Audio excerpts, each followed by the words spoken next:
Friends, कैसे हो आप सब। आई होप कि आप लोग अच्छे होंगे। तो मैंने आपसे कहा था वीडियो में कि आपकी टेस्ट सीरीज की क्लास चलेगी डेली, ठीक है, जिसमें 10 से या 20 क्वेश्चन आपके सॉल्व कराए जाएंगे।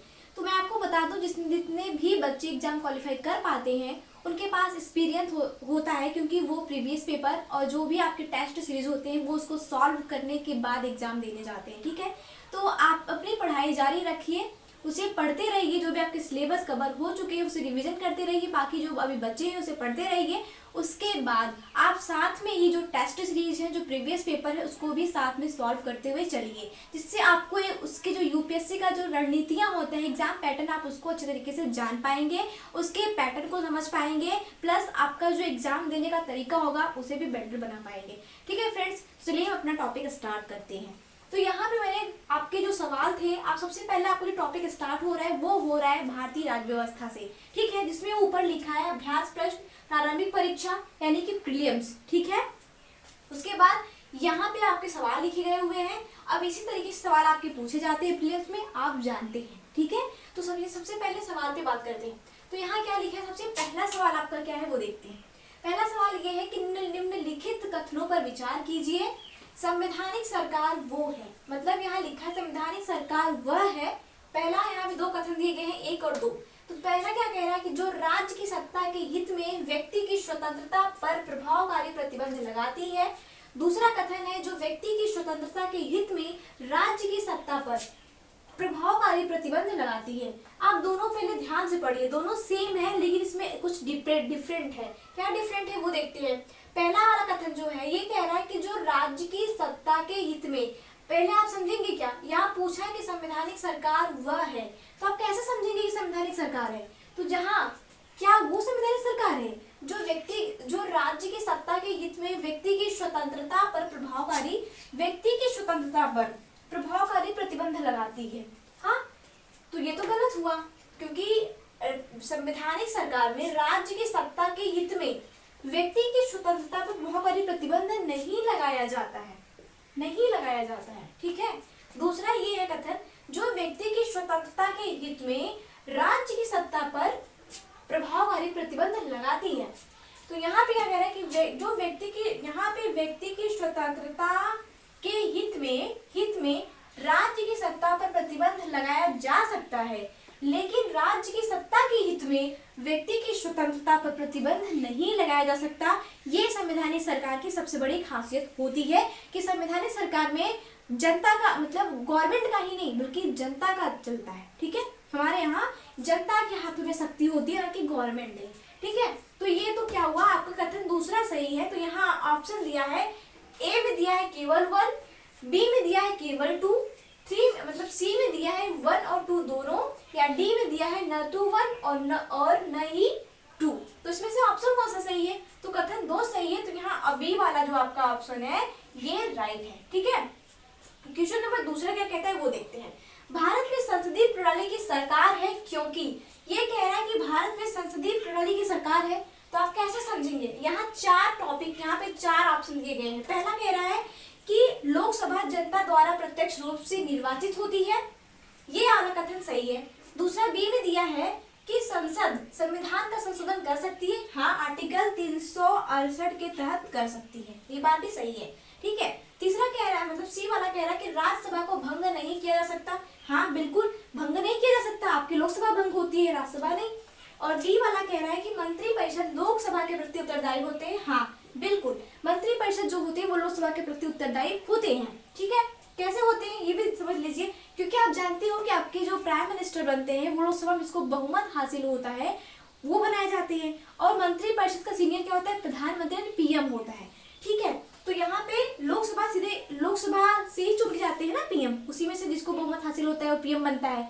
तो लोकसभा के प्रति पीएम उत्तरदायी होंगे ना भाई। तो पीएम जो होते हैं वो मंत्रिपरिषद के क्या होते हैं, मेंबर, यानी कि सदस्य, मेंबर तो होते ही हैं लेकिन वो क्या होते हैं, सीनियर होते हैं। तो यहाँ पे मंत्रिपरिषद लोकसभा के प्रति उत्तरदायी है। जब लोकसभा, देखो जब प्रधानमंत्री लोकसभा में से ही चुने जाते हैं तो सीधी बात है कि वो जब उनका उसमें बहुमत खो जाएगा, मतलब बहुमत उनकी जब समाप्त हो जाएगी तो वो मंत्री तब नहीं बन पाएंगे, तब ठीक है, तब वो वहां से सत्ता छोड़ देंगे। और अगर उसमें उनको बहुमत हासिल है तब तक वो उसमें लोकसभा के प्रति वो बने रहेंगे, उसके प्रति वो उत्तरदायी रहेंगे। तो यहाँ पे क्या हुआ, तो मंत्री लोकसभा से ही पीएम बनते हैं, जिसको बहुमत हासिल होता है। और पीएम जो होते हैं मंत्रिपरिषद के क्या होते हैं, सीनियर होते हैं। तो सीधी बात है, लोकसभा से चुने जाते हैं तो लोकसभा के ही मेंबर है, सदस्य है, सीनियर है, तो वो किसके प्रति उत्तरदायी होंगे, लोकसभा के प्रति ही होंगे। तो यहाँ पे ऑप्शन ये भी सही है। अब आप सोचो, आप कहोगे कि ये भी सही है, ऑप्शन 1 भी सही कह रहा है कि लोकसभा जनता द्वारा प्रत्यक्ष रूप से निर्वाचित होती है, हाँ होती है। दूसरा भी आप कहोगे बी वाला भी सही है, क्योंकि संसद संविधान का संशोधन कर सकती है आर्टिकल 368 के तहत, ये भी सही है। और नंबर जो सी है, ऑप्शन सी, ये भी कह रहा है कि राज्यसभा को भंग नहीं किया जा सकता, बिल्कुल नहीं किया जा सकता, लोकसभा को किया जाता है, राज्यसभा को नहीं। तो यहाँ डी कह रहा है कि मंत्रिपरिषद लोकसभा के प्रति उत्तरदायी है। एक बात समझिए, यहाँ पे ऑप्शन चारों आपके सही है, लेकिन अब आप कहोगे कि चारों सही है तो हम यहाँ पे कोड तो दिया नहीं है, आप कैसे भरेंगे। तो एक बात ध्यान रखना, यहाँ पे इसमें सबसे इंपॉर्टेंट क्या है, ये डी वाला, मंत्रिपरिषद लोकसभा के प्रति उत्तरदायी होती है। तो एक बात ध्यान रखना, डी वाला ऑप्शन सही है। कैसे, आप बोलोगे चारों सही है, हाँ। एक बात ध्यान रखना, जहां पे भी जिस भी क्वेश्चन में आपके चारों ऑप्शन सही होती हो, आप बोलोगे अब मैं कैसे चुनूं, कूट भी रही है, जहां चारों सही होती हो वहां पे ध्यान रखना, जो सबसे इंपॉर्टेंट आपको लगता हो आप उसी को राइट कर देना। तो यहाँ पे ऑप्शन तो चारों सही है, तो चारों यहाँ कूट तो है नहीं कि हम सीधे भर देंगे 2 3 4 करके, है ना, ऐसा तो है नहीं। तो यहाँ पे डी है ना, मतलब यहाँ पे चारों सही है। तो चारों में सबसे इंपॉर्टेंट है मंत्रिपरिषद, मंत्रिपरिषद लोकसभा के प्रति उत्तरदायी है, यहाँ पे हम डी वाला ऑप्शन सही कर देंगे। नंबर 3 क्या है, ये कह रहा है कि राज्य के लिए अनिवार्य तत्व है। एक बात समझना, यहाँ दिया है जनसंख्या, सरकार, संप्रभुता, भूभाग, ठीक है। अगर जनसंख्या नहीं होगी तो सरकार, भूभाग और संप्रभुता का कोई महत्व है क्या, नहीं ना। तो यहाँ पे इसका मतलब ये है कि जनसंख्या जरूरी है, ये सही है। दूसरा दिया है सरकार, अगर मानो कि जनसंख्या है, ठीक है, और संप्रभुता है, भूभाग है, लेकिन सरकार नहीं है, तो वहां पे क्या होगा, अफरा तफरी मचेगी, लोग पलायन कर जाएंगे, आपस में मारपीट करेंगे, ठीक है, और वहां पे प्रशासन अच्छे से चल नहीं पाएगा, लोग आपस में ही भिड़ते रहेंगे, जैसे वहां पे अफरा तफरी मचेगी, लोग भाग जाएंगे, दूसरे देशों में रहेंगे, है ना। और वहां कोई जब सरकार चलाने वाला ही नहीं रहेगा, जनता को संभालने वाला ही नहीं रहेगा, तो क्या करेंगे, है ना। तो वहां मारपीट तो होगा ही, लोग भागेंगे ही, जैसे प्रयागराज में हो रहा है, अफरा तफरी चक्कर में कितने लोग मर गए, है ना, भाग दौड़ में, वही चीज है। तो इसका मतलब ये है कि सरकार भी जरूरी है।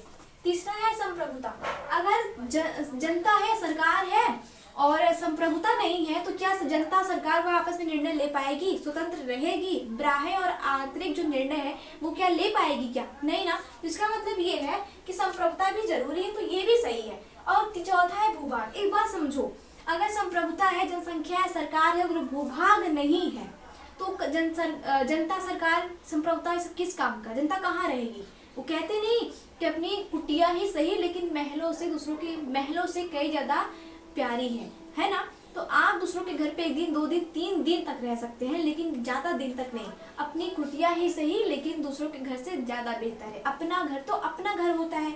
वैसे कहने का मतलब यहाँ ये है कि छोटा ही भूभाग सही, छोटा ही देश सही, लेकिन अपना तो पहचान होगा ना, अपनी खुद की तो भूमि होगी ना, अपना तो देश होगा ना, है ना। तो यही कहने का मतलब ये है कि भूभाग जब रहेगा तो वहाँ जनता निवास करेगी, जनता रहेगी तो सरकार अपनी खुद ही वो प्रशासनिक तौर पे सरकार, गवर्नमेंट सबका वो बनाएगी, है ना। और वहाँ पे संप्रभुता भी तब रहेगा। कहने का मतलब ये, तो वहाँ एक छोटे से देश का निर्माण होगा, तो भूभाग तो बहुत जरूरी है ना। तो यहाँ पे चारों तक तो इम्पोर्टेंट है। तो हम यहाँ क्या करेंगे, कोट दिया है, ऑप्शन ए में दिया है केवल 1 2 3, ऑप्शन बी में दिया है केवल 2 3 4, ऑप्शन सी में दिया है 1 2 और 4, यहाँ पे दिया है 1 2 3 4, मतलब यहाँ 1 2 3 4, यहाँ पे चारों दिया है। तो यहाँ पे जब चारों इम्पोर्टेंट है, जरूरी है, इम्पोर्टेंट है, तो यहाँ पे ऑप्शन नंबर डी आपका सही होगा, 1 2 3 4, ठीक है। अब नेक्स्ट सवाल देखते क्या कह रहा है। ये कह रहा है कि निम्नलिखित कथनों पर विचार कीजिए, अर्थात जो भी नीचे कथन दिए गए हैं आप इसको पढ़िए, उस पर विचार कीजिए और सही आंसर चुनिए। यहाँ